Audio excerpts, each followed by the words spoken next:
Welcome to 6టీవీ. పలు వార్తా పత్రికలను ప్రధాన అంశాలని ఓసారి చూద్దాం. ముందుగా ఈనాడు దినపత్రికలు ప్రధాన వార్తలను చూసుకుంటే, ప్రతి మహిళకి నెలకు 1500 కోసం బాబును మళ్లీ రప్పిద్దాం. పోలవరం పూర్తికి నాది పూచి. పోలవరం జాతీయ ప్రాజెక్టు నిర్మాణం పూర్తి చేసే విషయంలో ఆంధ్రప్రదేశ్ ప్రజలకు దృఢమైన హామీ ఇస్తున్నా. దాన్ని పూర్తి చేసే బాధ్యత నాదే. దాని నిర్మాణం కోసం రాష్ట్ర ప్రభుత్వానికి కేంద్రం ఇప్పటికే 15,000 కోట్లకు పైగా విడుదల చేసింది. సాంకేతిక సాయము అందిస్తోంది అన్న ప్రధాని వ్యాఖ్యలు చూడొచ్చు. అలాగే ఆంధ్రప్రదేశ్ ప్రజలకు దృఢమైన హామీ ఇస్తున్నా. 2 రాష్ట్రాల్లోని మాదిగలకు న్యాయం చేస్తా. డీలిమిటేషన్ లో దక్షిణాదికి అన్యాయం జరగనివ్వను. హైదరాబాద్ నగరానికి వందే భారత్ మెట్రో రైలును తీసుకొస్తాం. సీఎం గా పనిచేసిన నాకు రాష్ట్రాల అవసరాలు తెలుసు. భాజపాకు 370కి పైగా సీట్లు అన్నది ప్రజల కొరకే. ప్రస్తుతం భారత్ సమయం నడుస్తోంది. ప్రపంచాన్ని శాసించే అవకాశాన్ని చేజార్చుకోవద్దు. కాంగ్రెస్ తవ్విన గోతులను తొలి 5 ఏళ్లలో పూడ్చాం. మళ్ళీ 5 ఏళ్లలో జాతికి బలమైన పునాది వేశాం. 3వ విడత తొలి 100 రోజుల్లోనే వికసిత భారత్ కార్యాచరణ ప్రారంభం అన్న ప్రధాని మోడీ వ్యాఖ్యలను చూడొచ్చు. ఇక మరోవైపు వరదాయనికి జగన్ శాపం. జగన్ పాలనలో పోలవరం ప్రాజెక్టుపై తీవ్ర నిర్లక్ష్యం. గడియకో మాటతో జలాశయాన్ని గతి తప్పించిన నేత. 2019 వరకే కొలిక్కి వచ్చిన పనులన్నీ నిలిపివేత. కేంద్ర ప్రభుత్వం హెచ్చరించినా వినలేదు. సీఎం రివర్స్ నిర్ణయాలతో నిర్మాణంలో అనూహ్య జాప్యం అన్న వార్తను చూస్తున్నాం. ఇక భూచోడు మన భూములపై కన్నేశాడు. జగన్ మళ్ళీ వస్తే మీ ఆస్తి పత్రాలు లాక్కుంటారు. మేము అధికారంలోకి రాగానే ల్యాండ్ టైటిలింగ్ చట్టాన్ని రద్దు చేస్తాం. నూజివీడు, దర్శి, కాకినాడ సభల్లో టీడీపీ అధినేత చంద్రబాబు వ్యాఖ్యలివి.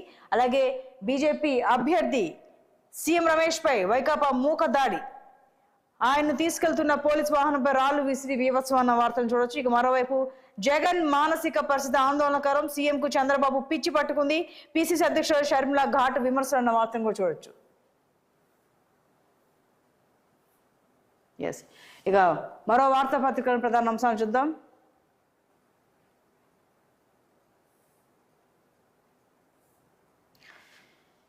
ఇక స్పోర్ట్స్ సంబంధించి సాక్షిలో బెంగళూరు హ్యాట్రిక్. ఆర్సీబీ పుంజుకుంది. శనివారం జరిగిన కీలక పోరులో బెంగళూరు 4 వికెట్ల తేడాతో గుజరాత్ టైటన్స్ పై విజయం సాధించింది. వరుసగా 3 విజయాలతో 10వ స్థానం నుంచి 7కు ఎగవాకిందన్న వార్తను చూడొచ్చు. అలాగే మరోవైపు కిడ్నాప్ కేసులో రేవణ్ అరెస్ట్. మహిళా కిడ్నాపింగ్ కేసులో Karnataka JDS MLA HD Revan SIT పోలీసులు తమ కస్టడీలోకి తీసుకున్న వార్తను చూడొచ్చు.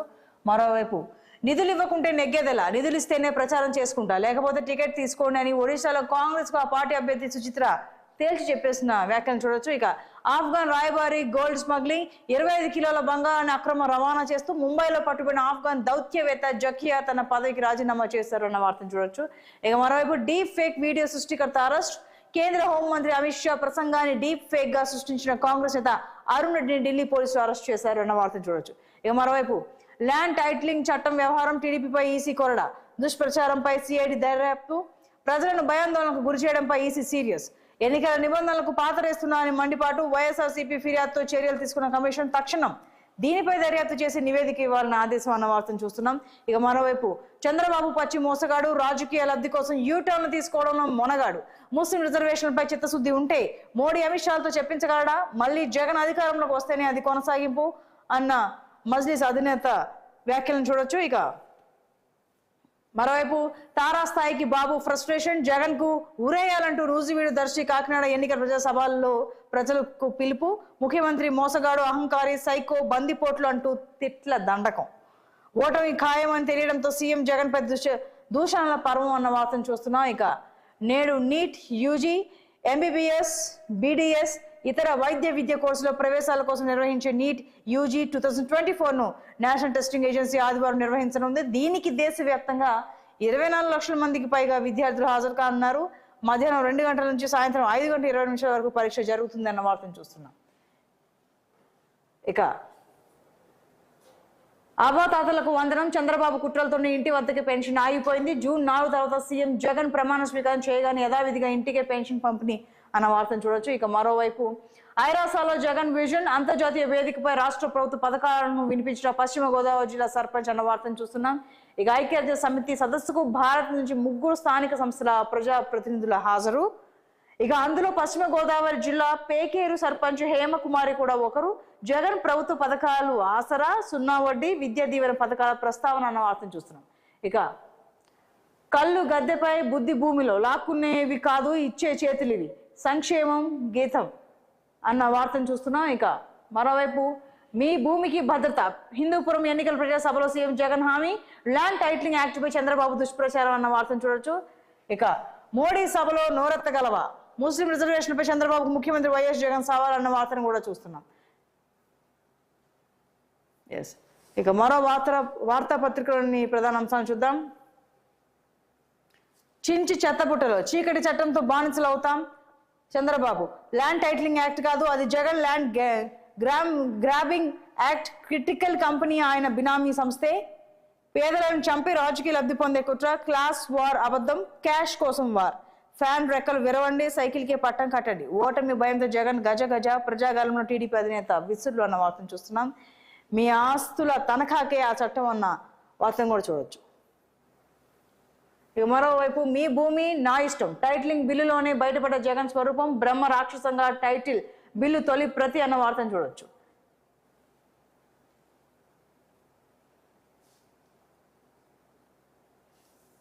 ఇక కూటమికి సంబంధించిన ఒకటి చూస్తున్నాం. జనసేన, టీడీపీ, బీజేపీ ఉమ్మడి మేనిఫెస్టోని ఇక్కడ చూపించారు. షణ్ముఖ వ్యూహంలో భాగంగా పరిశ్రమల స్థాపనకు 10 లక్షల వరకు సబ్సిడీ. మెగా డిఎస్సిపై తొలి సంతకం.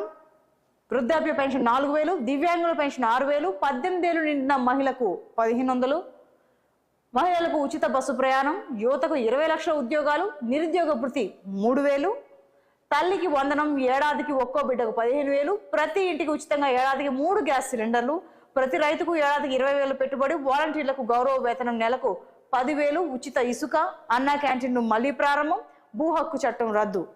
ఇక మేనిఫెస్టోలో మరికొన్ని అంశాలు. ప్రతి ఇంటికి ఉచిత ట్యాప్ కనెక్షన్, బీసీ రక్షణ చట్టం, పూర్ టు రిచ్ పథకం, చేనేతకు 200 యూనిట్లు, మరమగ్గాలు ఉంటే 500 యూనిట్లు విద్యుత్ ఫ్రీ, కరెంటు ఛార్జీలు పెంచం, బీసీలకు 50 ఏళ్లకి పెన్షన్, పేదలకు 2 సెంట్లు ఇళ్ల స్థలం, పేదలకు నాణ్యమైన ఇంటి నిర్మాణం, పెళ్లి కానుక 1,00,000 రూపాయలు, విదేశీ విద్యా పథకం, పండుగ కానుకలు. ఇది ఉమ్మడి మేనిఫెస్టో. ఇక మరో వార్తాపత్రికల ప్రధాన అంశాలను చూద్దాం. రాష్ట్రానికి నేడు రాహుల్, రేపు ప్రియాంక. రాష్ట్రంలో లోక్సభ ఎన్నికల ప్రచారానికి కేవలం 7 రోజులే మిగిలి ఉండడంతో క్యాంపెయిన్ కోసం కాంగ్రెస్ అగ్రనేతల షెడ్యూల్ ఖరారైంది. ఆదివారం రాహుల్ గాంధీ, సోమవారం ప్రియాంక గాంధీ తెలంగాణకు రానుందని తెలుస్తోంది. ఇక మరోవైపు మన మోడీ గ్యారంటీ అంటే గ్యారంటీగా పూర్తయ్యే గ్యారంటీ అన్న వార్తను కూడా మనం చూస్తూ ఉన్నాం. బీజేపీకి ఓటేస్తే గోదాట్లో వేసినట్టే, నరేంద్ర మోడీ ఉత్త గ్యాస్ కంపెనీ అన్న కేసీఆర్ వార్తలను కూడా చూడొచ్చు. మరోవైపు కాంగ్రెస్ లోకి 20 మంది బీఆర్ఎస్ ఎమ్మెల్యేలు ఇప్పటికే 3 పార్టీలో చేరారన్న ఉత్తమ్ కుమార్ రెడ్డి వ్యాఖ్యలను చూస్తున్నాం. ఇక ఆడ శిశువును బతుకుండగానే పాతిపెట్టి అరగంట పాటు మట్టిలో తల్లడిల్లిన పసి ప్రాణం. కదలికలు గమనించి స్థానికులకు సమాచారం ఇచ్చిన ట్యాంకర్ డ్రైవర్, మట్టిని తోడి చిన్నాన్ని బయటకు తీసిన ఉపాధి కూలీలు. హన్మకొండ జిల్లా ఊరుగొండ శివారు దారుణం, ఎంజీఎం ఆసుపత్రి తరలించడంతో దక్కిన ప్రాణం. ఇది పసిపిల్లల పట్ల ఇంత అమానుషంగా ప్రవర్తించిన తీరన్నమాట. ఇక మరో వార్తను చూసుకుంటే, కేసీఆర్ ముక్కు నేలకు రాస్తావా, ఈ నెల 8 లోపు రైతు భరోసా పూర్తి చేస్తాం, లేకుంటే నేను ముక్కు నేలకు రాస్తా. సలార్కు సిద్ధమా, సీఎం రేవంత్ రెడ్డి చేసిన వ్యాఖ్యలు ఇవి. ఇక మరో వార్తాపత్రికల ప్రధాన అంశాలను చూసుకుంటే, జొన్నల కొనుగోలుకు మద్దతు ధరకు కొంటామన్న మంత్రి తుమ్మల. ఇక జొన్నల కొనుగోలుకు ప్రభుత్వం గ్రీన్ సిగ్నల్. రాష్ట్రంలో జొన్నలు కొనేందుకు ప్రభుత్వం గ్రీన్ సిగ్నల్ ఇచ్చింది. కనీస మద్దతు ధరకు కొనాలని నిర్ణయం తీసుకుంది అన్న వార్తను చూడొచ్చు. ఇక మరోవైపు ఎన్నికల వీక్షణకు 23 దేశాలకు ఇన్విటేషన్, 75 మంది అంతర్జాతీయ సందర్శకులు ఆహ్వానించే కేంద్ర ఎన్నికల సంఘం అన్న వార్తను కూడా మనం చూడొచ్చు. ఇక రేవంత్, ప్లేస్ టైం డిసైడ్ చేయి, నిధులపై చర్చిద్దాం సిద్ధమా, కాంగ్రెస్ డిఎన్ఏలోనే అవినీతి, రాహుల్ ట్యాక్స్ పేరుతో రాష్ట్రంలో డబ్బులు వసూలు, పైరవీలకు ఆస్కారం లేకుండా బీజేపీ పాలన, 10 ఏళ్లలో కేంద్రం నుంచి తెలంగాణకు 9 లక్షల కోట్లకు పైగా నిధులు, బీజేపీ సికింద్రాబాద్ ఎంపీ అభ్యర్థి కిషన్ రెడ్డి చేసిన వ్యాఖ్యలు ఇవి. ఇక మరోవైపు ఒప్పుకోకుంటే రఫాలో బీవత్సమే, మేం ప్రతిపాదించిన కాల్పుల విరమణకు వారంలోగా అంగీకరించండి, హమాస్ కు ఇజ్రాయెల్ వార్నింగ్, ఫలించని ఈజిప్ట్, ఖతార్, అమెరికా మధ్యవర్తిత్వం, ఆందోళన వ్యక్తం చేస్తున్న ప్రపంచ దేశాలను వార్తను చూడొచ్చు. ఇక ఎస్జీ రేవణ్ అరెస్ట్, పని మనిషి కిడ్నాప్ కేసు అదుపులోకి తీసుకున్న సిట్, ప్రజ్వల్ రేవణ్కు 2వ సారి లుకౌట్ నోటీసులు జారీ అన్న వార్తను చూడొచ్చు. ఇక రిజర్వేషన్ రద్దుపై అలర్ట్, ఎస్సీ ఎస్టీ బీసీ సంఘాలు అప్రమత్తం అన్న వార్తను చూస్తున్నాం. ఇక ప్రచారానికి పైసలు లేవు, కాంగ్రెస్ పూరి సెగ్మెంట్ అభ్యర్థి సుచరిత మొహంతి పోటీ నుంచి తప్పుకుంటున్నట్లు ప్రకటన, పార్టీ అధిష్టానానికి ఆవిడ లేఖ రాశారు. ఇక సింగరేణి ప్రైవేటు పరం చేసే కుట్ర. అదానితో సీఎం రేవంత్ రెడ్డి ఒప్పందం. ఫ్రీ బస్సు జర్నీ పనికి మాలింది. పెద్దపల్లిలో ఆగర్భ శ్రీమంతుడికి భూగర్భ కార్మికుడి మధ్య పోటీ. తెలంగాణకు అన్యాయం చేస్తే ప్రాణాలు అడ్డుపెట్టి పోరాడతా. మంచిర్యాల రోడ్ షోలో బీఆర్ఎస్ అధినేత కేసీఆర్ పలు వ్యాఖ్యలు చేశారు. ఇక ఎయిర్ ఫోర్స్ కాన్వాయ్ పై ఉగ్రదాడి. ఒక్కసారిగా కాల్పులు, ఓ సైనికుడి మృతి, మరో 4 తీవ్ర గాయాలన్న వార్తను కూడా మనం చూస్తూ ఉన్నాం.